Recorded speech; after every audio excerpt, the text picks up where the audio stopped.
who the favorite will be in the Kentucky Derby after a breathing problem has taken out favorite Omaha Beach. Tell you the truth, I am kind of happy that that is the case. Nothing against Omaha Beach, but Beach. I'll have to ask Teresa Gennaro, tomorrow, Brooklyn backstretch. Could Omaha Beach come back for Belmont? Or Preakness Stakes? What's his future? But right now, Game Winner is the favorite. Just another situation where the favorite of the Kentucky Derby, it is hell to be the favorite of the Kentucky Derby. You would have thought the teams in the SEC, what to look for them, what to expect. Of course, I've talked about during the course of the show, the Tennessee Volunteers, and I really think they're going to sink or swim with the offensive line. That's really the way that I look at this ad. Anyway, let's look now at the ACC, although North Carolina listeners out there. Obviously here, Clemson, that's the team to beat. Trevor Lawrence, did you know he used to live in Fall Branch? Well, anyway, he seems to stay popular, even with a lack of parity. A lack of political correctness. I'm sorry. They're not actively trying to bring down their spread. We can't have it. Anyway, Northwestern had another quarterback selected in the NFL draft this year, okay? Is Florida State going to come back? Georgia Tech, no more option. Always had a lot of athletes on the Georgia Tech roster. That might be a sleeper team. Miami, I do think that I've often thought that they're yesterday's program. I think part of the reason why is that they play in front of empty stadiums an hour away from their campus. It's tough in a pro town. Manny Diaz, though, does have a good pedigree. The quarterback at Miami, and again, the Miami program in North Carolina, but Kenny Pickett, who beat Miami as a freshman when Miami was 10-0 and prevented Pitt from having a horrible year. They went 5-7 instead of 4-8. 5-7 isn't all that good, but it's not the horrible record that 4-8 is. And they had their victory against Miami. Then last year, he made Nate Peterman look pretty good. Remember in 2016 when Pitt beat Clemson, who won the national championship, and they beat him?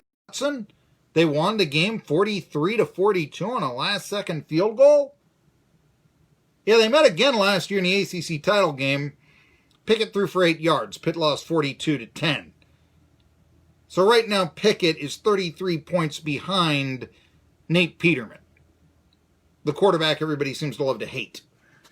Anyway, that's something to be said right there. So, but will the real Pickett, stand up? That's the question. The idea is Tommy DeVito. He does return. There's, I guess, a little bit more confidence in him than are they really the real deal?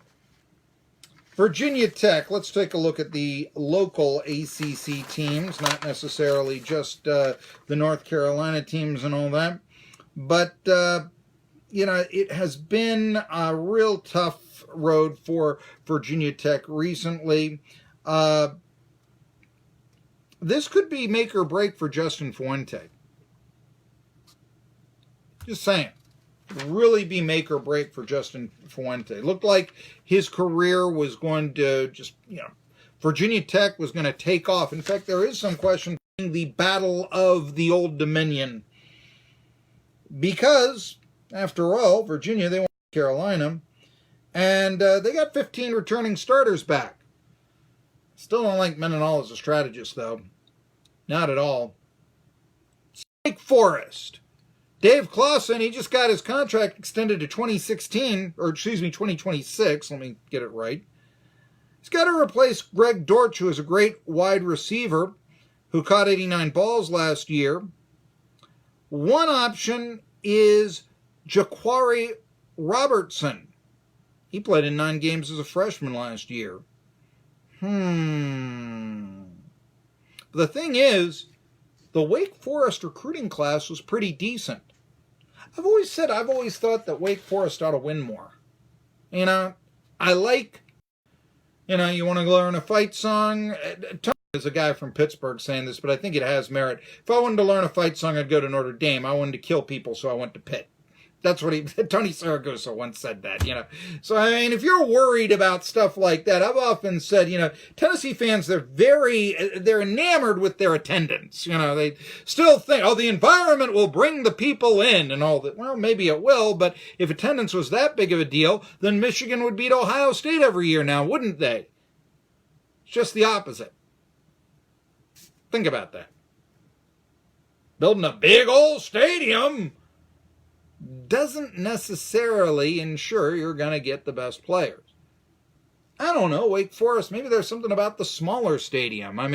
People want to go to games at PNC Park in baseball and Wrigley Field and Fenway Park, and they're not very big. They didn't want to go to Cleveland Municipal Stadium, which sat 74,000 people. Why isn't that the case in football? I don't know. I did go to a Wake Forest game last year. Yeah, the environment wasn't much, I guess, Appalachian State than there was for Wake Forest. But I still say, look, you want to know everybody on campus, play at a high level, and also be around a city. It's not New York or L.A., but it's Winston-Salem.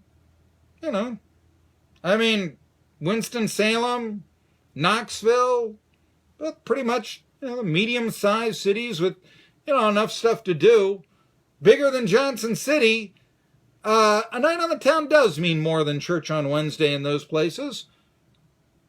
Or at least in Knoxville, it means go to Gatlinburg, I guess. But you get the idea. There is that row of restaurants I know that I like by where the bus stop is there in Knoxville. I got to give them credit for that. But anyway, that's the storylines of the ACC. A surprise next year. So USA Today somewhat thinks, I'm telling you, especially if they get their appeal and a probation, they should know by August, Missouri could be a real contender in the SEC East. Look at that. That's my one sleeper team in the SEC. I got to tell you that.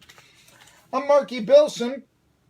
I talked a lot today. I want to remind you two things here. First of all, our guest tomorrow, 12:30, Teresa Gennaro, BrooklynBackstretch.com. Love talking to her. She'll tell you who'll win the Kentucky Derby now that Omaha Beach is out. And she'll tell you who'll win the Kentucky Oaks, I suppose, and all that. We'll get all that low down and skinny coming up. Then at 1 o'clock, the right rev of Rev, or speed if you prefer, Jerry Bonkowski. I like the previous, I never got that. We'll talk about Austin Dillon. He's been in the news this week. We'll talk about Dover. That's sort of the track looking at 0-2. Could that be the next North Wilkesboro? You hope not for the people in Delaware. And then 1:30, Josh Brown talking about baseball and the Atlanta Braves. It does appear that the Braves are going to be in third place when we talk, as they were losing 6-0 at last report. I'm getting one final report here of their ball game down. It was the fifth. It's now 11-0 in the top of the sixth. So, yeah, that one's going to be all Padres. Mets with a slim lead in the bottom of the seventh on a Noah Syndergaard home run against the Cincinnati Reds. Remember, yesterday the Reds beat the Mets 1-0. It could be reversed today. See you tomorrow at noon. Colin Cowherd's next.